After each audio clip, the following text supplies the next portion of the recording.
तो hey guys, कैसे हो आप मन। उम्मीद करते हैं सब ठीक हो और स्वागत है आप सभी के चैनल में। तो आज फिर से एक भाई की फरमाइश ले पूरा करने वाला हूं।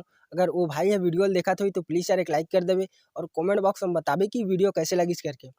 और आप मन की भी कोई फरमाइश हो या ट्यूटोरियल चाहिए गीत के या कोई गीत ला आप मन सुनना चाहो ऑक्टोपेड के साथ, तो मोला बिंदास बता सकते हो कमेंट बॉक्स में। मैं आप मन के लिए जरूर वीडियो बनाऊँ। और माफ़ी चाहत कि अभी ट्यूटोरियल वीडियो नहीं डाल सकता हूँ, काबर कि भाई मन ला ऐसे सुनना ज़्यादा पसंद आते। अगर आप मन ले भी ऐसे सुनना है तो कमेंट बॉक्स में बता सकते हो। और ऐसे बात नहीं है कि ट्यूटोरियल वीडियो नहीं बनाऊँ करके डालूँ, बट अभी कौन सी गीत की ट्यूटोरियल डालूँ ये समझ नहीं आते। अगर आप मन गीत के नाम ला कमेंट कर दूँ तो मैं वही कमेंट ला देख के ट्यूटोरियल वीडियो बनाऊँ। तो आप मन कमेंट करो फटाफट और मैं वीडियो बनाऊँ फटाफट। तो चलो यार, वीडियो के लास्ट तक एंजॉय करो और ये बताना है कि वीडियो कैसे लगी इस करके।